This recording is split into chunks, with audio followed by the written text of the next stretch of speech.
A reminder for everyone, please silence all cell phones and electronic devices when speaking during the meeting. Please come to the podium, state your name and address, and speak loudly and clearly. Thank you. Item number 1 on the agenda is approval of the agenda. I'll move it. I'll second that. All in favor, aye? Aye. Aye. Passes 2-0. Item number 2, approval of the meeting minutes from July 2nd, 2024. I'll move it. I'll second that. All in favor? Aye? Aye. Aye. Passes 2-0. Item number 3, approval of claims. I call on Shane Albrecht for that, please. Yeah, so we have two claims right now on for this time. We have a claim for $544.59, and that's reimbursables from GGA. And we have one for $20,082.18 for grand total from Frederickson, which is Jody's bill for the month. Total of that is $20,626.77. Any questions? I'll move it. I'll second it.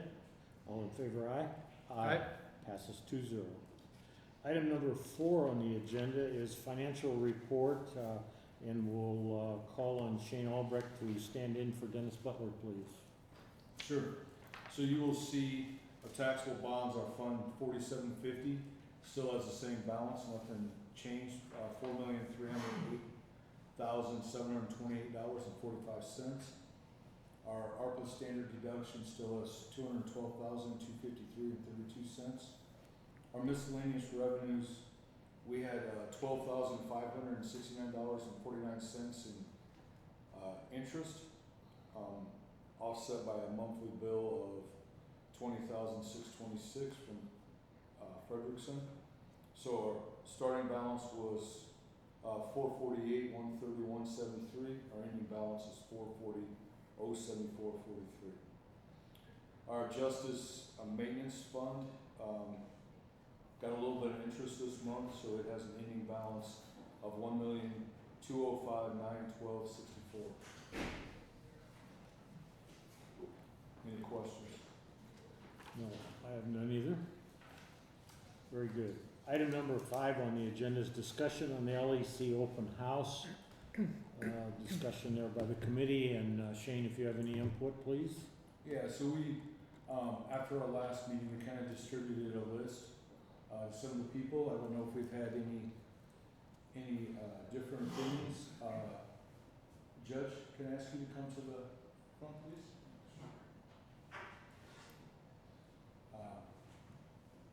So when we're talking about the open house, you weren't here the first time we kind of talked about it.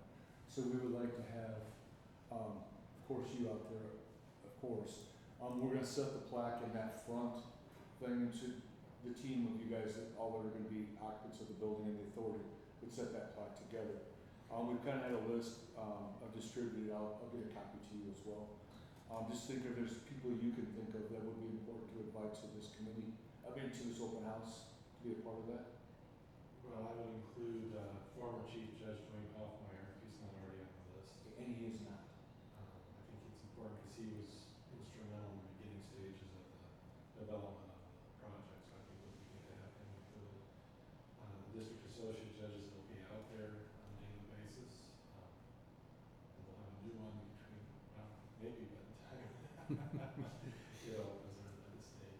I think obviously Ms. Frerichs and Ms. Maxfield from the administration should be included. Yeah, and they're on the list, and so are you guys and everybody that's from your office. And again, Shane will get the list to you, and then whatever you have for additions you'd like us to consider, we'd appreciate that. I certainly can do that once I see the list.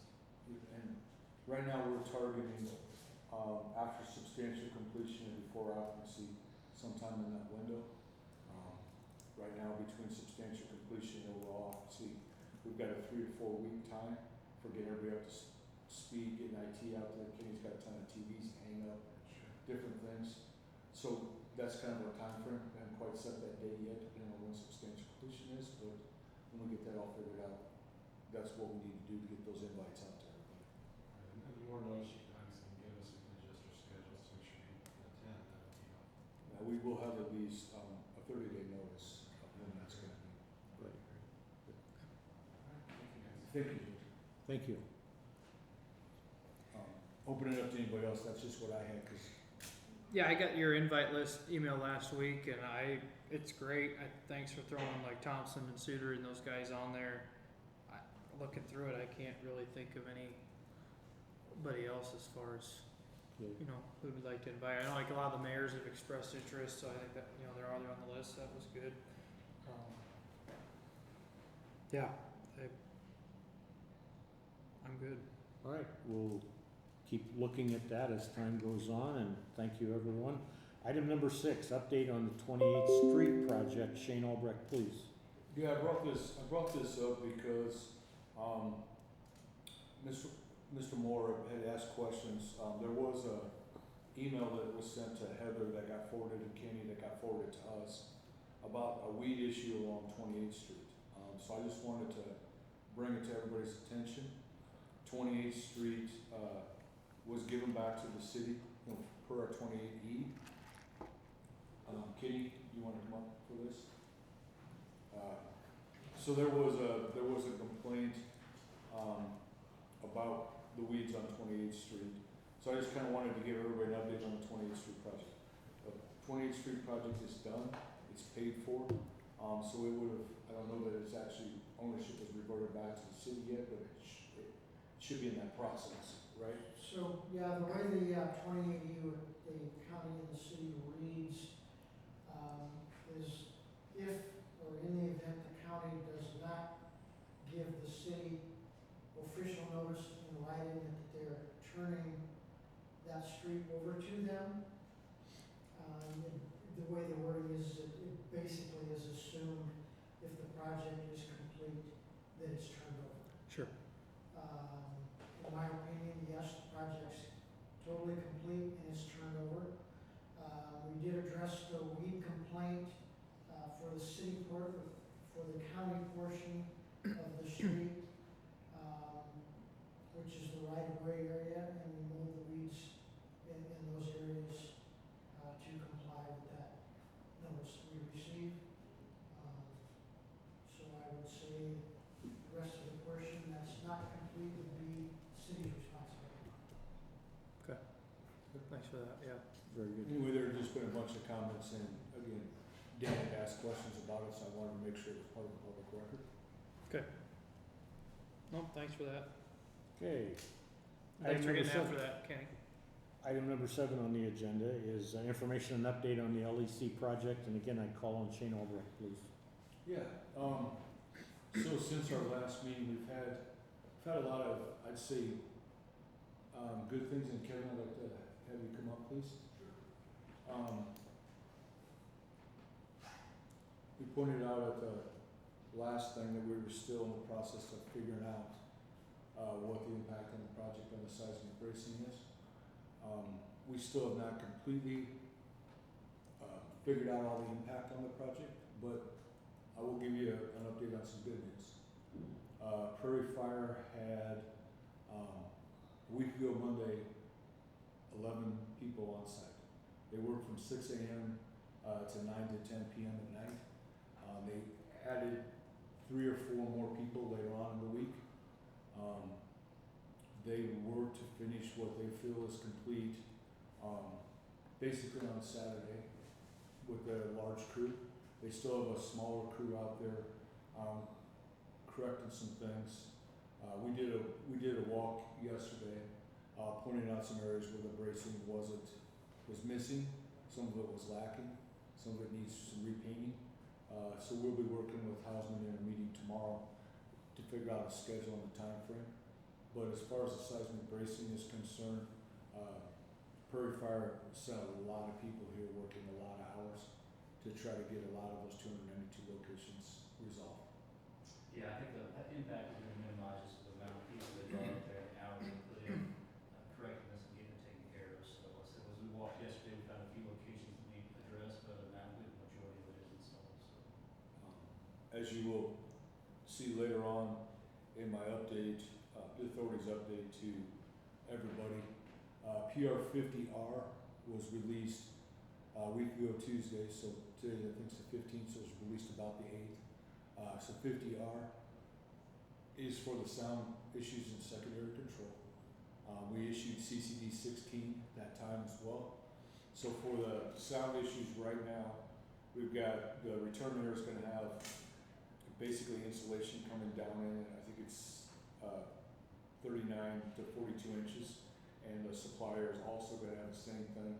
Then we're going to sound blanket the air HU3, okay? And we're working with Introva right now and our experts on a control strategy solution, because right now, majority of the noise is coming from the return air, and the return air is way too high for what we've got for supply and outside air coming into the thing. So by turning that down, we think this could have a large impact on our sound issue and our sound problem. We did walk around, look at some doors, which are the front doors, walk through some of the areas. I guess for other updates, the balancer, because it's been a step process that everybody's been wondering about, balancer should finish up today with the final report to us no later than the 22nd, which is next Monday. When we get the final report, there's a review process of that in case we don't like some of the numbers they balanced it to. So there could be a few rebalancing issues that come out of that report. Otherwise, the report's then accepted and we say the building's balanced. Housing will then put the ceilings back, clean up the floors, and we're getting dangerously close to substantial completion as we approach the end of the month. Anything else you want to add? No, I think it pretty well covers it. I think all the valve replacements are complete. They're getting those balanced out, so that's a good plus.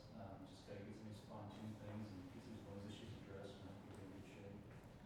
We'll need to be doing some back walking on the areas where they took ceilings down and so forth, just to make sure there was no damage to any of our property in that process.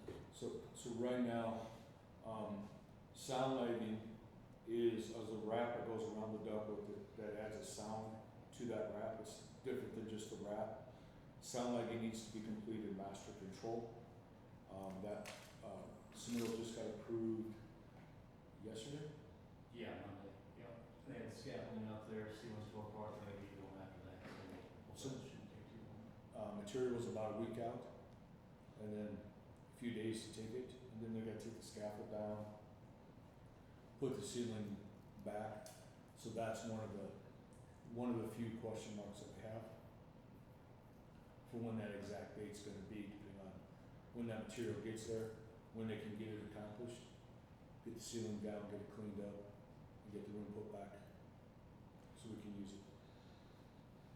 So is the seismic bracing gonna affect the substantial completion date or not? Currently, we do not think it will have an effect on the substantial completion date. There's a few corrective items that we're going to be talking about, and with the speed that they got through the seismic bracing, we feel they should have ample opportunity to correct that if they take that same approach. There's a little bit of correct work they have to do with some of the ceiling tiles and whatnot, they got damage when they were popping above ceilings, but again, it's pretty minor stuff, and I don't see that impacting the substantial completion on that stuff. Okay. And right now, if we have to, we have attic stock of that ceiling top, that's the owner's, but we can give that to housing while we wait for them to get Sure. and replace our attic stock. Sure. So we have enough attic stock and ceiling tile to replace the damaged ceiling tile, because that's part of what GGA puts in the specifications, is so the owner has a decent amount of attic stock. Sure. So we can take our attic stock to fix the ceilings now, and then housing will just have to reorder that, so we have our attic stock back. Sure. Any other questions? Does the work begin on PR 50R? Yes, And that's Suter doing that? yes. Okay. The work has began as far as that submittal was a key piece to it, because it had all the pieces, so it's getting that ordered, getting that coming. Okay. Right now, we think it's about a week to procure that material, about a week to put it in, and about a week to clean it up afterwards. Sure. Okay, so it's still tracking, pushing basically right now, we're still tracking, for substantial completion, with what we know today. We're still tracking end of month, very first part of August, so we're still on track for where we've been Sure. targeting. Until we get some finalized things, I'm sorry, I can't give you Yep. a more exact date because it's relying on that piece is actually showing up as they're in the schedule. Sure. But it's looking positive that we're gonna be end of month, first part of August, I think as you and I had talked. Sure. previously. I think the other positive too, AHU3, I was finished balancing today. Yes. And when Todd was up this morning, so we got that done ahead of them adding these insulation vats, so that's not holding anything up. So it should just be installed material once it shows up on site.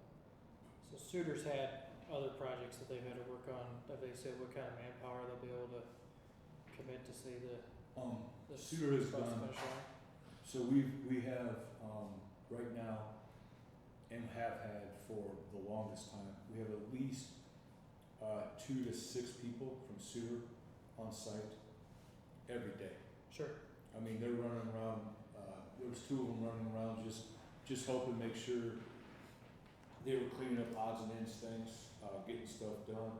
There's a programmer out there with the balancer right now, and if there's anything that they have for issues, there was 2 more guys that came. So Suter, even with their other projects, has been trying to keep that same 2 to 6 people there for us. Okay. Yeah, given the scope of work, I don't see it taking money more than that to complete that. Oh, okay. We're just adding some small duct work and a fuse and some insulation vats, so. They built a scaffold all across master control. So, Ephraim, I think is what his name is, and his helper should be able to accomplish that with while they're there doing other stuff. Sure. Okay. And the programmer's been out pretty much any day. I will tell you, we had a meeting when Dale was here, and Suter had 2 more guys show up just to be part of that meeting to make sure they were on top of making all the changes. So, been nothing but a partner and been helping immensely to try to get us out of there, even though they have a bunch of other jobs that they're trying to be at too. Been very good to work with, Yeah. Very good to work with. yes. Elevator 6? Great question. So elevator 6, it's finished waiting on an inspector and a Okay. call tomorrow. So right now, we've got 3 things kind of out there, that are probably our key things for everything to get done. It's finishing up AHU3, the sound stuff, and controls piece of that, seismic bracing, the cleanup and how that's all gonna look out. And elevator 6, it's down to an inspector who unfortunately was on vacation, Oh, should be getting back. So it's having that inspector come out and inspect elevator 6. Where's the inspector out of? Here, I think it's from Sioux City. Oh, okay. the one's out of Des Moines, his boss is out of Des Moines. I'm not sure where Sure. Doug's from. I think that's his name, Doug, I'm not correct? sure he travels. But anyway, he's been there many times, so it's not, shouldn't be hard, but Sure. again, if he's been on vacation, he's one elevator inspector for Yeah. Yeah. probably the northwestern region. Yeah. What percent of the seismic bracing would you say is done today? That's a trick question. I would say, I don't know, I'd say 90 to 95%. that was a number that was sticking in my head, Okay. 95%. Just walking the site, we've noticed a few areas that needed a few more braces, a couple need to change the angles on, but I'd say, they were all but done with this stuff. So there's, you got here 122,000 square foot, they go back and touch every hanger and strap that down, plus the additional. They were busting it last week. They were, Yeah, we were out there yesterday morning and looked at a lot of yeah. what And they've they- got up and everything. They got it down to a small crew of only 3, which Sure. was in this part. But yesterday, when we pointed out some that were missing and stuff like that, there was supposed to have been 3 more that came today. They ran into another emergency, so I'm hoping they're there tomorrow. Sure. So the answer is they should be able to get to the end, some of the angles and some of the verification that they need. But with the crews they have out there and stuff, they Yeah, should the be able to. materials are already on site, so Sure. I'm hoping we got wrapped up here any day. Well, that's really positive because we were all really worried about that Correct. 2 weeks ago, Absolutely. you know, and this is very good news. So, Yeah, credit to them for stepping up. yeah, seriously. Okay. Another good group working with us to get completion. Any other questions? Thank you, sir. Okay, thank you, Shane. All right, item number 8 on the, Ron, yes. are you gonna read this? Oh, go ahead. I thought you were going to. Yeah. But I have Go, to I'm pass it sorry, out I'm first sorry, go ahead. Before you put this out. Do we need to receive this in the record, I'm thinking? Yes. I'll move to receive. Second, all in favor, aye? Aye. Aye. All passes 2-0.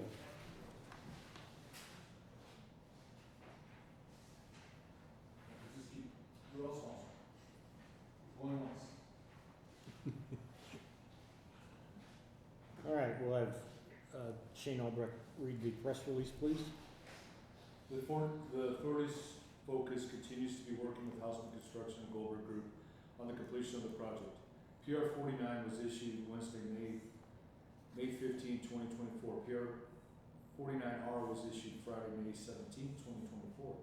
CCD 14 was issued on Saturday, May 18, 2024. Allows for work to start while pricing is negotiated with Houseman Construction. PR 49R removes PR 46 from PR 49. PR 46 added missing ventilation to room 0046, which is the IT closet downstairs in the county attorney space. The missing ventilation will be dealt with after the building opens because of cost and time constraints. PR 49R replaces ASI 10, PR 42, RFI 551, PR 42R, PR 43, PR 45, PR 48, ASI 11, and RFI 581. The authority's position on the additional work on the mechanical system, including additional coils, replacement of certain control valves and balancing valves, as well as the changing out of fan boxes and adding of a VAV box, is due to errors on the part of the mechanical engineering services provided by Goldberg Group's engineering consultant and Troller. The equipment has been installed, except for one valve in room 1081. So I'm sorry, everyone. The equipment hasn't all been installed, even the valve in room 1081. The system is currently being balanced and commissioned and will be completed today. PR 50R was issued on July 9, 2024 to replace the previously issued PR 50. CCD 16 was issued on July 9, 2024. This replaced the previously issued CCD 15. Basically what that did, for everybody to know, is it added what we're doing for AHU 3. It added that extra sound and wrapping into things to replace it. We originally were going to have that as its own PR, but when Introba issued it to GGA, they encompassed them both. So we just made it simpler for everybody and just made it 50R instead of a different one. The authority and experts are of the opinion that changes to secondary control, the first steps needed to resolve the issue. The second step is to work with Introba and the authority's experts on a control strategy to reduce the amount of return error. GGA pointed out to Houseman that their subcontractor, Prairie Fire, missed a submittal showing the locations of the seismic bracing. Seismic bracing is required by code because of the low sill soils at the new LEC. Installation of seismic bracing will be completed by Friday, July 12th. That was their schedule, and that's kind of where they are with a major part. The authority is issuing this press release in our continued commitment to keep the public apprised of the changes regarding the substantial completion date. The authority is waiting on solutions to secondary control, sound levels, and seismic bracing improved shot bounds. Once those solutions are provided, the authority will be able to reevaluate the effort on these solutions and on the substantial completion date. The authority and the county continue to be damaged by the law enforcement center being delayed. The authority and its council continue to assess the additional cost damages on the project caused by the actions, inactions, and concurrent delays of Houseman, Goldberg's engineer, and Troba, and will hold the responsible parties liable for such additional costs and damages. Very good, thank you. Item number 8 on the agenda is public concerns. Seeing or hearing none, we'll move on to 9, which is authority board member concerns. I have none either. Make a motion, we adjourn. Second. All in favor, aye? Aye. Aye, passes 2-0. Thank you, everyone.